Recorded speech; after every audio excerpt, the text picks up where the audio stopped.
friends, good morning. Class 10th, subject English, Wednesday, 23 June 2021.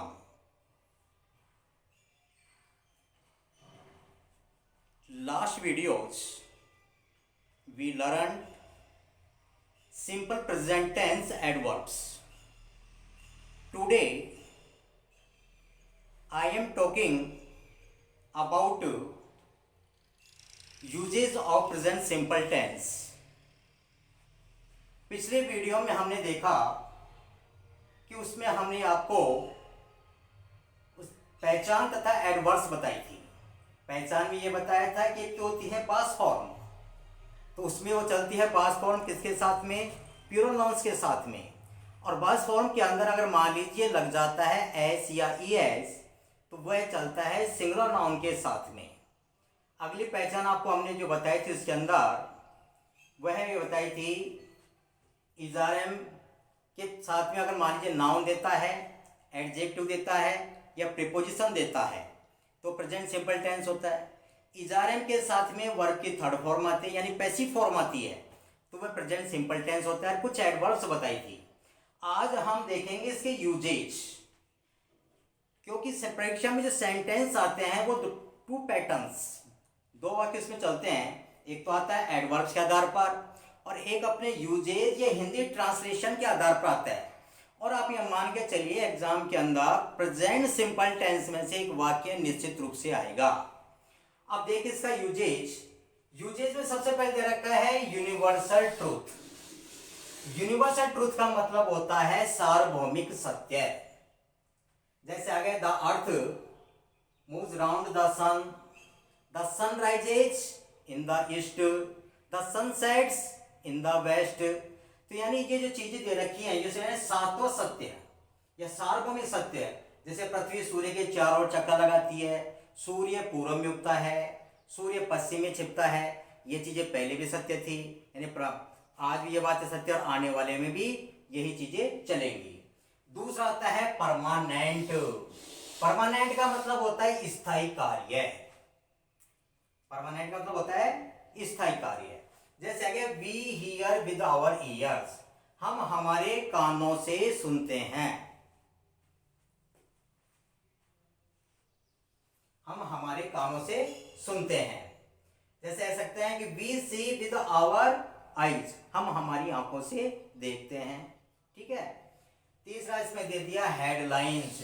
Headlines का मतलब हो गया समाचार पत्र की जितने भी टॉपिक्स आते हैं, हेडलाइंस यानी मुख्य शीर्षक जो आते हैं वो हमेशा प्रेजेंट सिंपल टेंस में आता है। अंदर का जो भाग चलता है जिसमें डिटेल्स दी जाती है, डिस्क्रिप्शंस दिए जाते हैं, वो हमेशा पास्ट टेंस में चलता है। जैसे आ गया टू थीप एस्केप, दो चोर भाग गए। अब उसे बताया जाएगा कि साहब दो चोर वहां थे, किस प्रकार निकल के भगे, वो सारी स्टोरी इसमें पास्ट टेंस में दी जाती है। फिर आ गया प्लान्ड फ्यूचर यानी भविष्य की योजना। भविष्य योजना में कैसा आ गया, जैसे आ गया we stay there for 2 days and then leave Jaipur, यानी हम 2 दिन वहां रुकेंगे तब उसके बाद में फिर हम जयपुर के लिए रवाना हो जाएंगे। जैसे कह सकते हैं कि इसके अंदर कि our president visits Dausa tomorrow, यानी जो राष्ट्रपति है वो दौसा में कल आएंगे।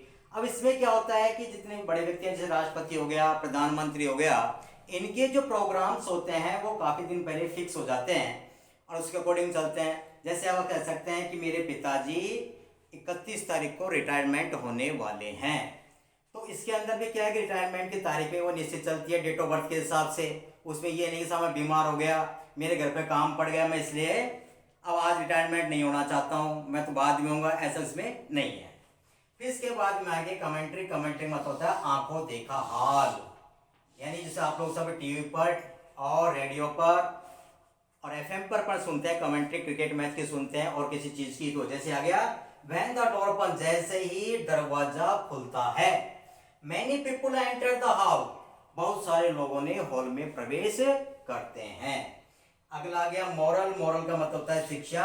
आपने छठी कक्षा से पढ़ते आ रहे, स्टोरियां दी जाती है, स्टोरियों के नीचे मॉरल्स यानी शिक्षाएं दी जाती है, जिसमें दिया जाता है जैसे आगे tit for tat, might is right, never be greedy, never lose a heart, no pains no gains.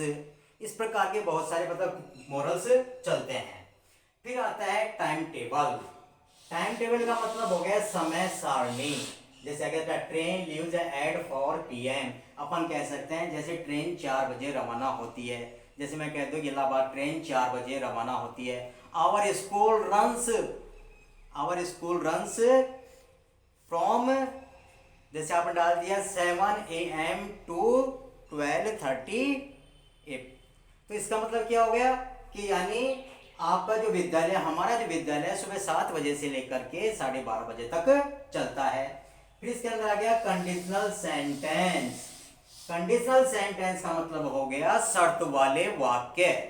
अब शर्त वाले वाक्य जो होते हैं वो 3 प्रकार के होते हैं, लेकिन इसके अंदर केवल एक ही आएगा जिसको अपन कहते हैं ओपन कंडीशन, यानी खुली शर्त। जिसमें जैसे आ गया इफ यू वर्क हार्ड, यदि तुम कठिन परिश्रम करते हो। इफ यू वर्क हार्ड, यदि तुम कठिन परिश्रम करते हो तो you will pass the exam, तो परीक्षा में तुम पास होंगे। तो ये कौन सी हो गई ओपन कंडीशन। यानी 3 प्रकार के कंडीशन चलती है। एक में प्रेजेंट सिंपल आता है, दूसरे में पास्ट सिंपल आता है, तीसरे में पास्ट परफेक्ट आता है। अगला आ गया आपका इंपेरेटिव सेंटेंस। इंपेरेटिव का मतलब हो गया आदेशात्मक या आज्ञा सूचक वाक्य। जैसे इसमें आ गया डू इट, फिर जैसे मान लीजिए यहां पर लिख दिया मैंने प्लीज गिव ए पेन,